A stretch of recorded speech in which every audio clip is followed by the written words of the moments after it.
Olá, seja muito bem-vindo ao nosso podcast Neurowiser Talks. Eu sou a Thaís Venâncio e estou ao lado do meu marido, Dr. Marcelo Masrua. Tudo bem, meu amor? Tudo bem? Tudo bom.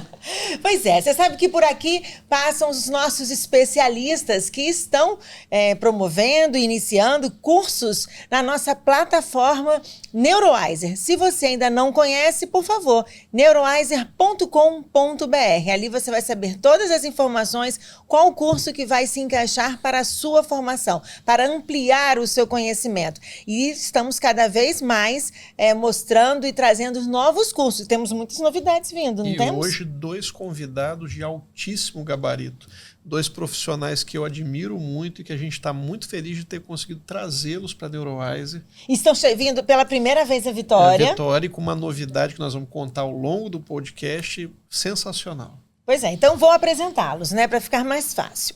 Bom, eu estou aqui com o Dr. Rudimar Riesgo, ele é neuropediatra, eletroencefalografista pediátrico, professor titular da Faculdade de Medicina da Universidade Federal do Rio Grande do Sul, chefe da neuropediatria do Hospital das Clínicas de Porto Alegre e líder do grupo de pesquisa em neuropediatria. Seja bem-vindo. Obrigado. Muito obrigada. Ficou encantado com Vitória? Adorei. É um lugar muito lindo e eu quero ver se ainda consigo aproveitar um pouquinho aí de ver, porque as paisagens são muito lindas aqui. Eu amei o lugar. Vai aproveitar. Muito legal.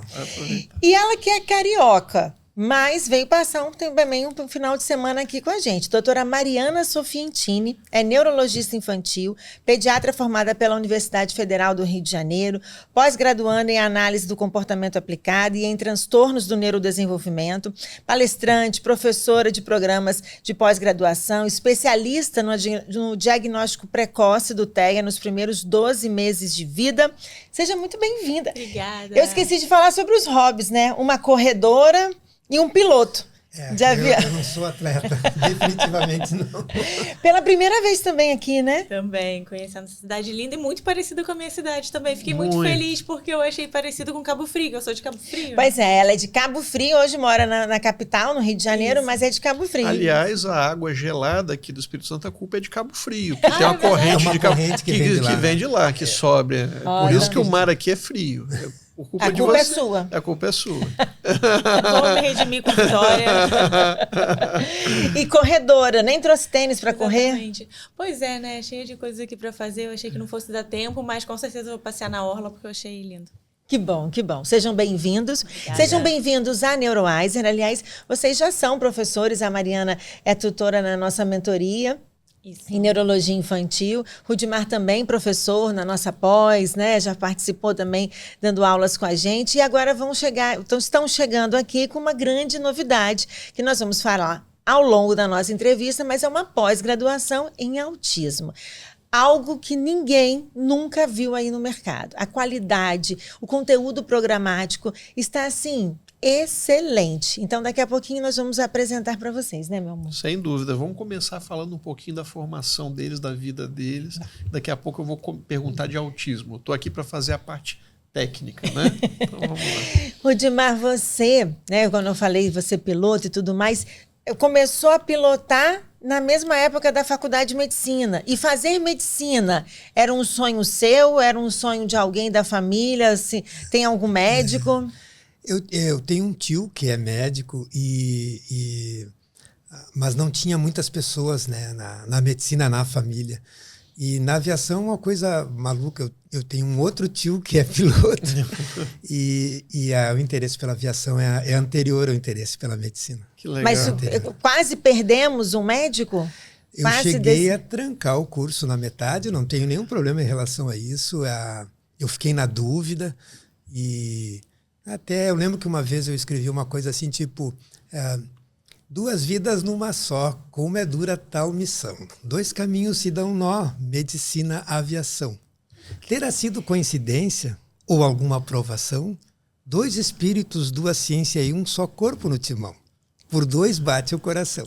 Medicina, aviação. É uma coisinha feita por um adolescente. Na época eu tinha cabelos e tal, eu era bem mais jovem. Mas é lindo. Mas eram duas paixões. Mas a gente vê muito isso daí, né? Tem uma frase do Fernando Sabino que eu gosto muito, que fala que o diabo dessa vida é que de 100 caminhos você tem que optar por um e conviver com a nostalgia de ter escolhido os outros 99.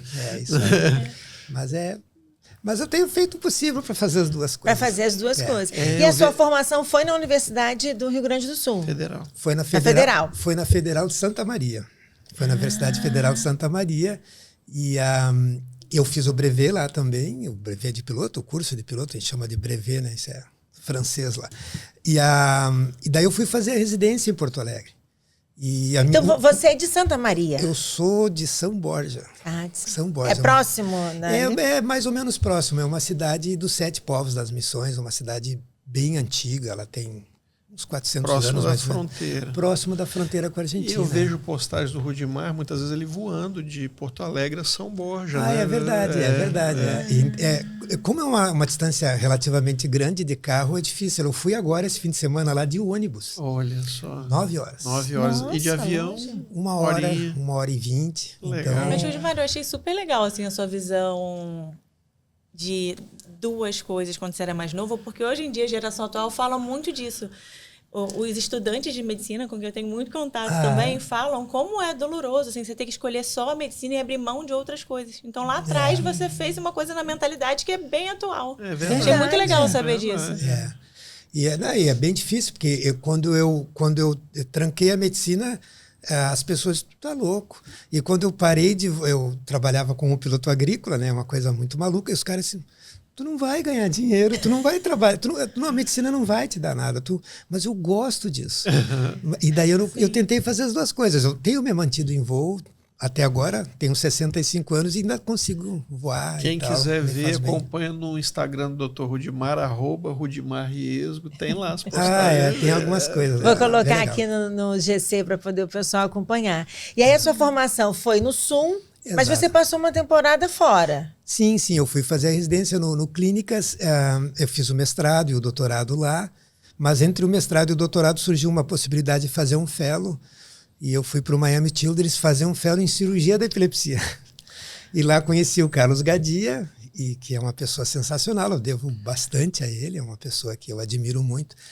E conheci outras pessoas e ele atendia muitas crianças com autismo lá em 1998, faz um tempo. Nossa, nem se falava, né, na verdade. E eles tinham lá o maior ambulatório da América Central e daquela região lá de autismo. Eles tinham muitos pacientes, uns 800 pacientes com autismo.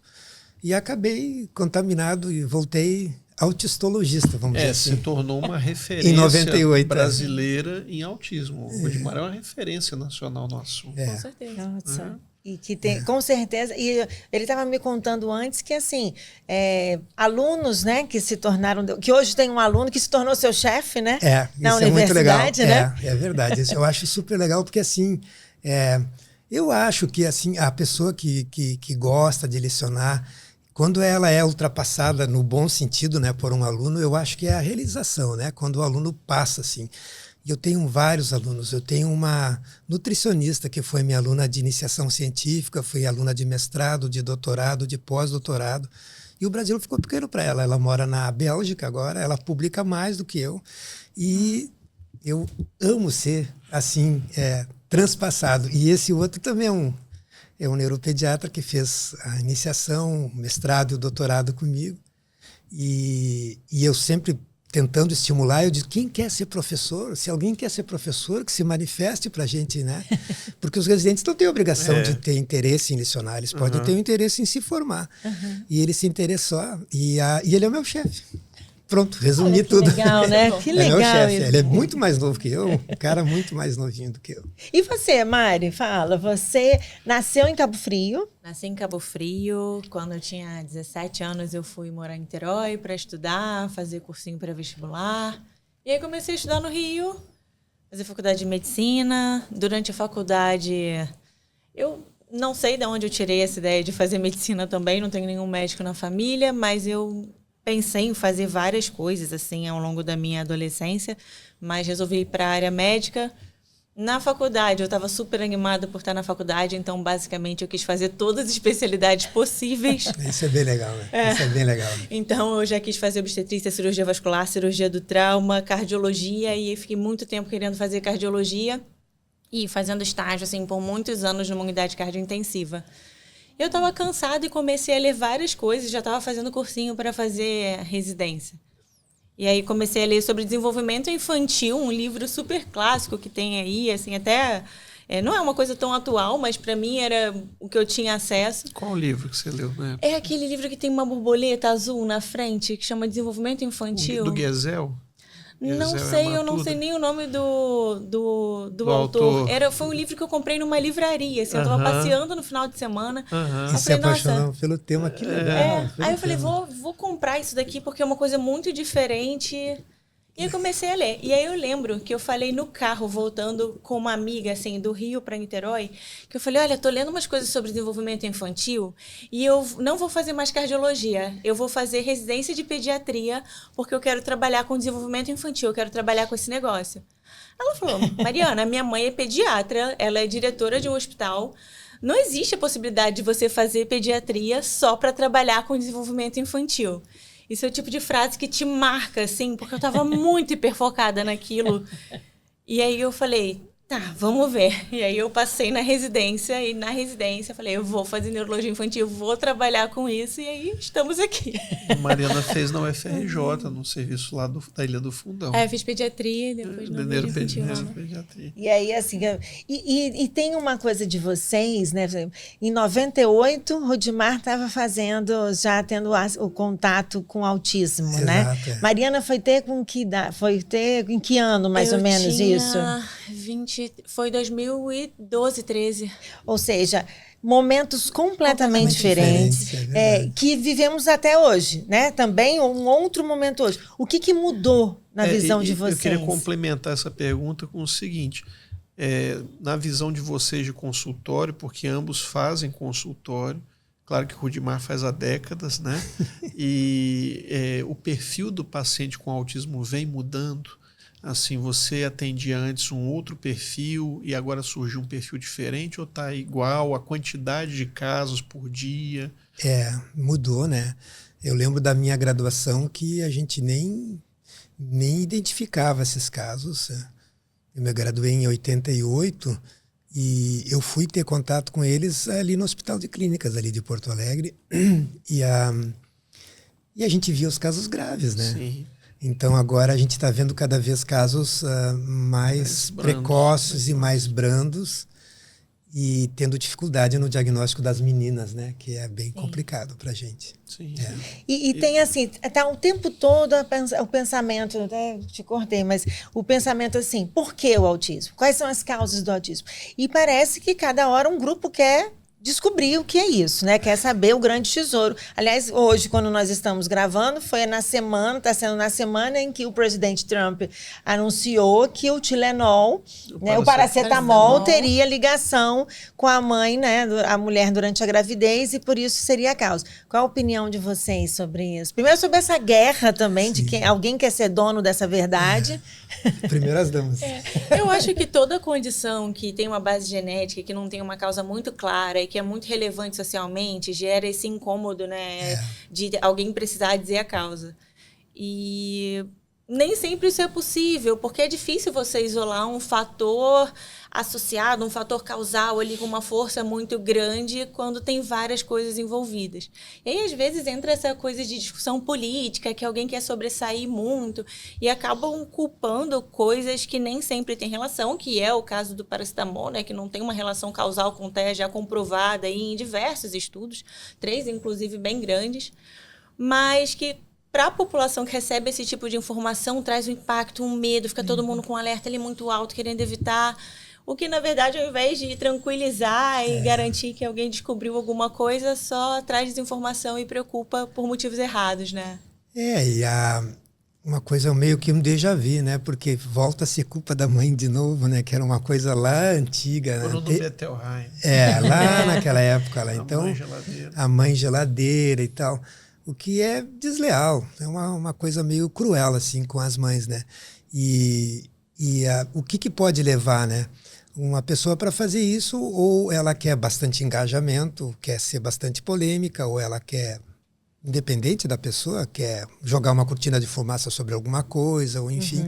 Ou a pior de todas é estar mal assessorado. Exato. Então é um risco muito grande, né? Eu queria contribuir nessa pergunta, se eu puder contribuir, que é o seguinte: se perguntar assim, qual é a causa do câncer? O câncer é uma condição tão heterogênea que você não vai achar qual é a causa do câncer. Tem, por exemplo, câncer de pulmão.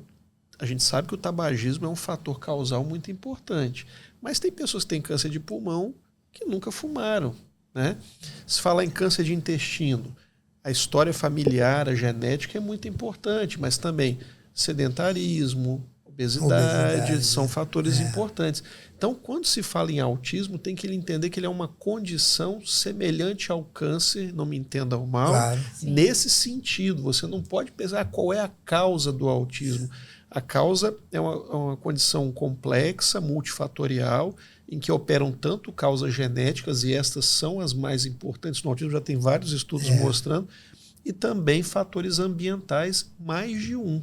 Agora, talvez seja possível que um ou mais fatores ambientais estejam colaborando para uma modificação epigenética da população e a gente tendo mais casos. É possível, mas não vai ser assim, é o paracetamol. Entendeu? Não vai, um reducionismo exatamente, uma simplificação muito primitiva. Quando simplificam demais, e é uma dica para os nossos... quem acompanha os podcasts, quando é muito simplificado, preste atenção. Exato. Porque não existe um atalho. Se houvesse, né? Isso foi descrito em 1943. 43, perfeito. E se passaram vários anos e está cheio de gente trabalhando nisso. E o paracetamol começou a ser usado na década de 50. Quer dizer, nem... Então... Esses dias eu estava lendo uma revisão sobre fatores ambientais no TEA, tentando achar se os fatores ambientais poderiam ser atribuídos a esse aumento de incidência. E, na verdade, a conclusão é que provavelmente não. Só que, hoje em dia, todo mundo quer fazer alguma coisa, oferecer alguma coisa no autismo.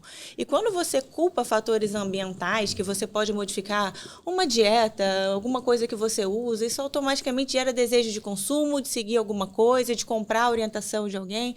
Eu vejo muito esse movimento de que, não, isso aqui tem associação, eu ofereço tratamento para isso. Sim. Isso eu tenho falado em todos os lugares onde eu consigo falar, em todas as possibilidades.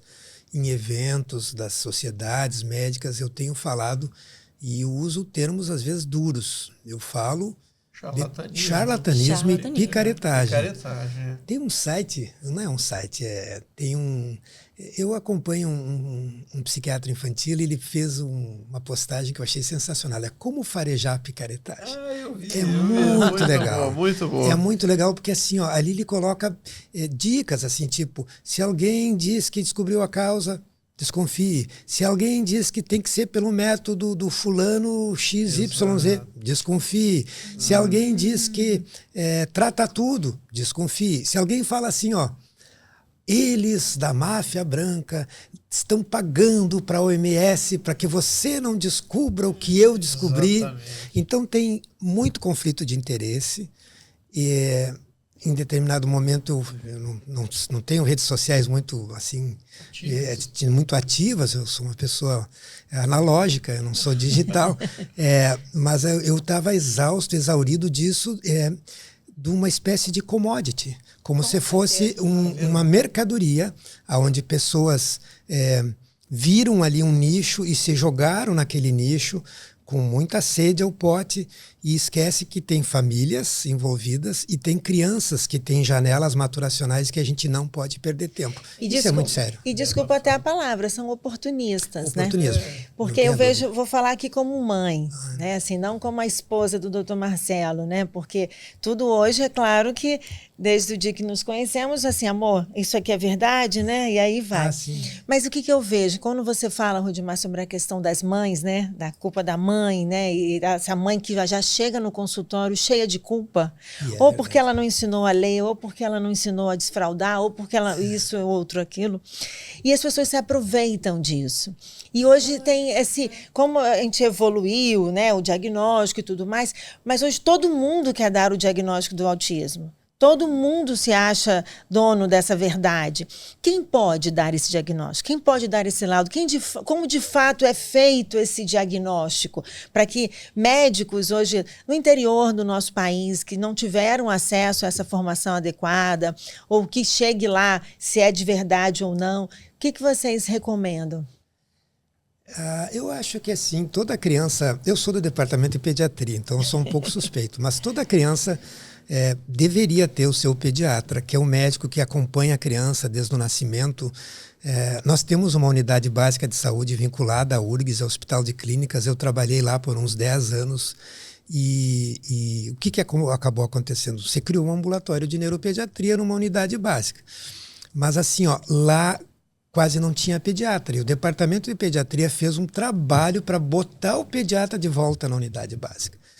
Porque lidar com crianças é diferente. Então, assim, o que a Sociedade Brasileira de Pediatria tem tentado, né, é que os pediatras tomem conhecimento disso, mas nem sempre existe a possibilidade para que a infraestrutura e o dispêndio para que todos façam isso. A nossa Sociedade de Pediatria é uma das maiores do mundo, são 17 mil sócios. Então, e eles estão em todos os lugares. Então, se a gente consegue habilitar eles a fazer isso, eu acho sensacional. Então, pelo menos ensinar o neurodesenvolvimento normal e desconfiar quando alguma coisa está errada. E daí encaminhar para um médico que esteja habituado com ou pediatria do desenvolvimento, ou neurologia infantil, ou psiquiatria da infância e da adolescência, porque esses são os profissionais que estão bem treinados para isso. Porque não é só dar o diagnóstico. É muito fácil, né? Eu vou habilitar todo mundo a fazer diagnóstico e depois lidem com essa situação. E também, assim, capacitar o pediatra, eu acho que é muito necessário, porque os neuropediatras não dão conta. Ao mesmo tempo, quando a gente fala em diagnóstico de autismo, quem tem a formação em neurologia infantil, nós sabemos que não é só dar um diagnóstico de autismo, porque tem pequenos detalhes que, se você nunca ouviu falar, você deixa passar diagnósticos diferenciais importantíssimos. Às vezes, alguns padrões de regressão de desenvolvimento, algumas epilepsias, algumas pistas para diagnósticos genéticos. Eu acho que o pediatra ele precisa, sim, ter um ouvido, um treinamento muito específico para acolher essas pessoas, mas também um olhar bem sensível para saber quando encaminhar para o especialista. Porque se a gente só conhece autismo, que é o que está todo mundo focando agora, autismo, a gente só conhece autismo. Exato. Mas tem todo um resto que também é muito relevante. As comorbidades, né? O TDAH, a dislexia. Exato. E uma coisa que você tocou, um ponto importante, é que a maioria das residências de neurologia infantil no Brasil não estão preparando adequadamente para diagnóstico e acompanhamento de autismo. Ou seja, não se adaptaram. São residências em serviços enormes, focadas em doenças raras, erros inatos do metabolismo, epilepsia, mas em transtornos do neurodesenvolvimento, em autismo, às vezes nem ambulatório tem. E quando identifica, é naqueles pacientes mais comprometidos, com síndromes e tudo. E aí esses quadros sutis, por exemplo, não chegam a passar nesses serviços terciários ou quaternários. E são pacientes para o resto da vida. Exato. Depois que está feito o diagnóstico, toda a trajetória desenvolvimental vai indo diferente, os sintomas vão modificando com o passar da idade, as necessidades de terapia vão modificando com o passar da idade, o manejo com medicações vai modificando e é bem difícil, porque, por exemplo, algumas crianças têm epilepsia, que é umas 20 vezes mais frequente do que a epilepsia nas crianças que não estão no mundo azul. E isso tem que saber manejar. Não adianta fazer o diagnóstico, tem que se abraçar com a família e ser responsável pelas decisões que tomar. E essas decisões são muito importantes e algumas dependem do tempo. Sim. Então, é muito sério se envolver no tratamento de crianças com autismo. sem ter experiência. Eu não estou dizendo que as pessoas são obrigadas a ser experientes, mas as pessoas têm que buscar informações e procurar se preparar da melhor forma, porque isso é bem sério. Até mesmo o diagnóstico de comorbidade. Ansiedade, toque, tudo isso já se parece naturalmente com os sintomas que são centrais no autismo. Se você pega e sai dando CIDs, acontece o que eu acho que acontece comigo na prática, e deve acontecer com todo mundo, que você pega um paciente com 10 CIDs, autismo, ansiedade, TDAH, transtorno bipolar, e na verdade, se você olha isso com mais precisão, com um olhar mais técnico, você vê que nem sempre é aquilo tudo ali.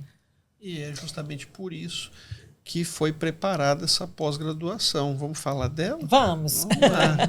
Foi pensada a pós-graduação em autismo, né, do diagnóstico precoce à intervenção, e com o certificado pelo MEC, né, um conteúdo programático elaborado pelos doutores Rudimar Riesgo e Mariana Sofientini, e assim, ela vem para ser um diferencial. Porque eu percebo em vocês um cuidado do início ao fim desse conteúdo, da qualidade desse conteúdo e da qualidade dos convidados para essa pós. É isso mesmo? Com certeza. Quando eu estava pensando sobre a pós, né, até para falar, nossa, qual é a proposta dessa pós?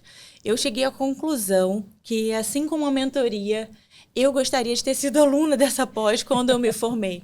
Porque até na pergunta que você fez inicialmente, se a gente vê mudanças no padrão de pacientes, eu sou bem mais nova que o Rudimar. Eu estou há 7 anos de consultório particular. E ainda assim, eu vi essa transição de uma forma muito intensa, porque eu estava fazendo ambulatório dentro do hospital, interconsulta, vendo doentes neurológicos, e aí eu fui para o meu consultório particular. E de 2019, 2020, 2021, eu comecei a atender crianças de 6 meses, 10 meses, 1 ano, muito novinhas e já com essa demanda de avaliação de desenvolvimento. E você cai numa coisa que você precisa ser muito assertivo e saber avaliar com muita precisão, porque é uma coisa séria, né? Você vai trazer uma preocupação para uma família, mas você também precisa ser assertivo no que você vai fazer com esse paciente, porque você está responsável pela vida dele. Verdade. E aquele período ali é muito nobre para você fazer muita diferença. Então, eu vi muito potencial em criar isso do jeito que eu gostaria que tivesse sido feito para mim. Você gostaria de estudar nessa pós que você elaborou? A Mariana, de anos atrás, gostaria. E uma coisa que a gente fala bastante é os diagnósticos, pelo menos na nossa área, eles devem ser feitos a lápis. Se a gente fizer o diagnóstico à caneta, às vezes é difícil de desfazer. Como eu sou mais antigo, eu sou do tempo que as pessoas iam na ouvidoria lá do Hospital de Clínicas, vamos dizer assim, reclamar porque recebeu o diagnóstico de autismo.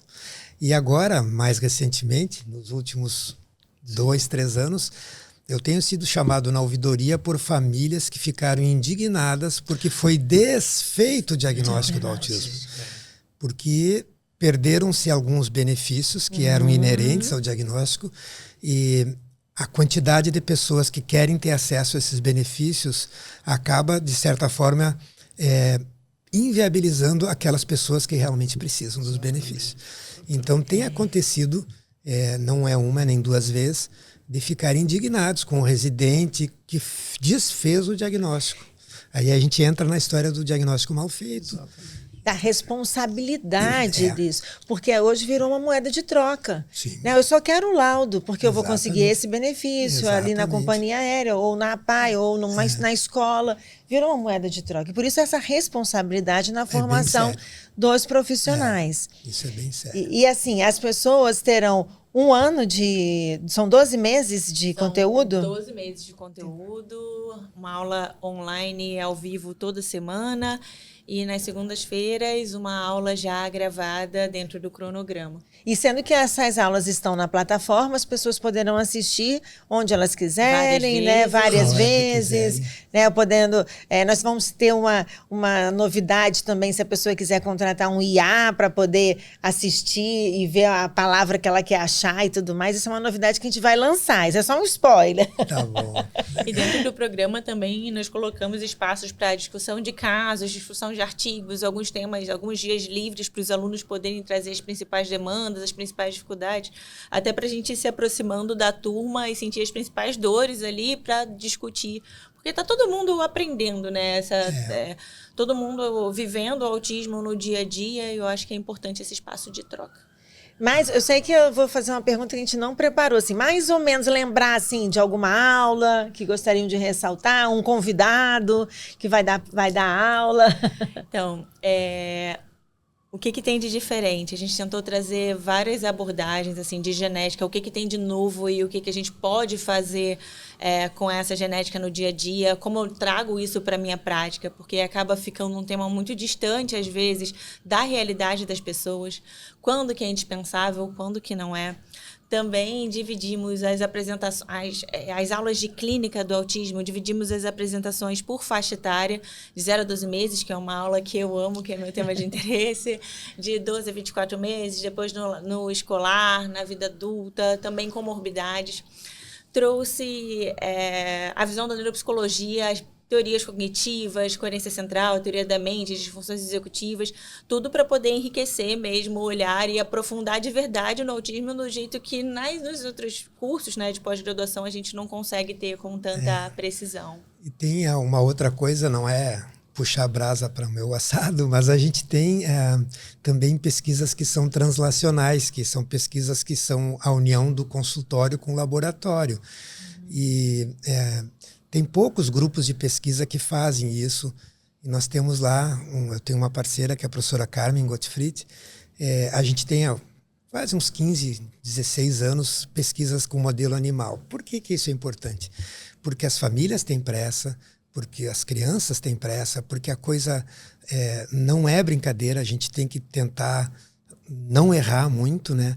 E um ratinho com 150 dias é um adulto. O que eu ia levar 150 anos para chegar a uma conclusão, eu chego em 3, 4 meses. Eu tenho levado coisas do consultório para o laboratório da professora Carmen e vice-versa. Tem uma série delas que a gente nem divulga e não tenho interesse em divulgar para não criar demandas assim. Exato. Mas a gente tem feito uma série de pesquisas bem sérias, não só para entender a neurobiologia, mas para ver coisas do dia a dia.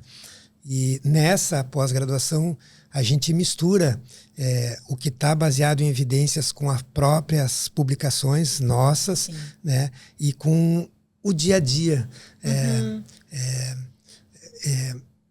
A neurologia é tão complicada que eu acho divertido tentar descomplicar ela. Eu acho uma delícia quando tu consegue.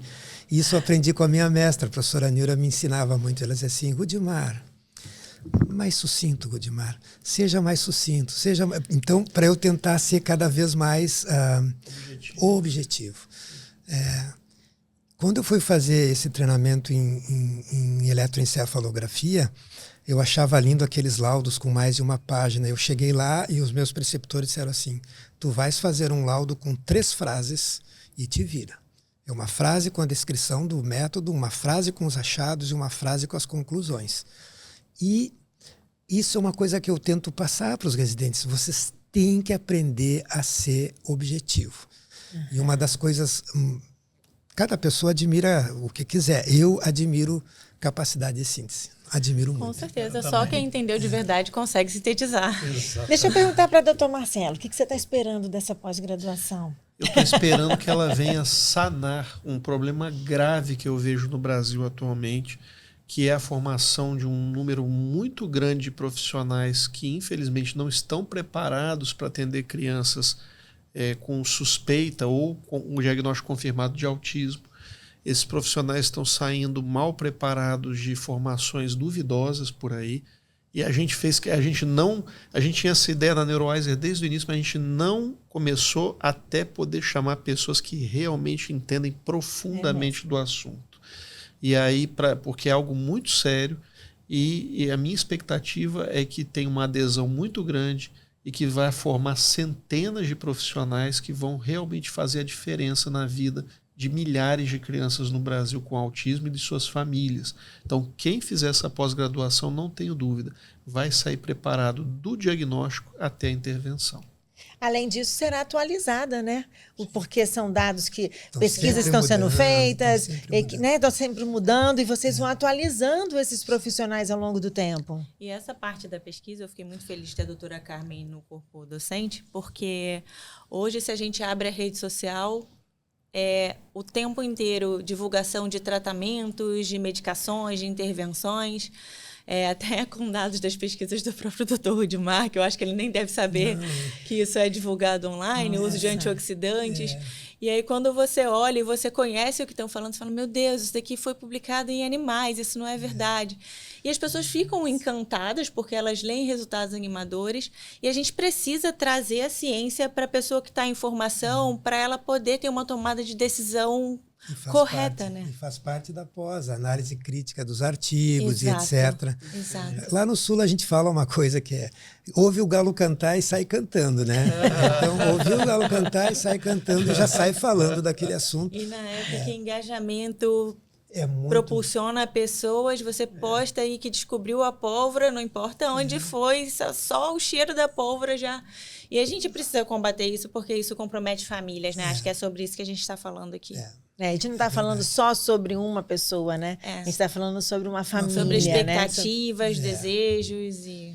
Eu estou muito feliz. Primeiro, feliz em recebê-los aqui, feliz cada vez mais em poder conhecê-los, né? Então, fica o convite para que vocês voltem. Nosso estúdio está à disposição de vocês. E quem está assistindo a gente agora, se interessou, é só você acessar neurowiser.com.br. Ali tem o caminho para você poder participar, se inteirar. E eu vou deixar também o link direto da nossa pós-graduação, não é isso? É isso, eu também estou muito feliz. É uma oportunidade de encontrar meu querido amigo Rudimar, a amiga Mariana, a gente sair, jantar. Né? Vamos fazer esse sacrifício. Vamos fazer exatamente. Mas ele está aqui já pensando nisso, ele está em jejum o dia todo. Tadinho, trabalhando no consultório o dia todo. Enfim, estou muito feliz de recebê-los aqui, muito obrigado. E de recebê-los na produtora e na Neurowiser, na família da Neurowiser. Obrigado. Sintam-se já da família Neurowiser e isso é muito bom e eu fico muito feliz por isso. Muito obrigada. Obrigado, Obrigado. Então, você quer saber mais? Quer conhecer mais sobre a nossa plataforma? Então acesse neurowiser.com.br e nós estamos esperando a sua inscrição na nossa pós-graduação em autismo, da intervenção do diagnóstico precoce à intervenção. Até o próximo episódio.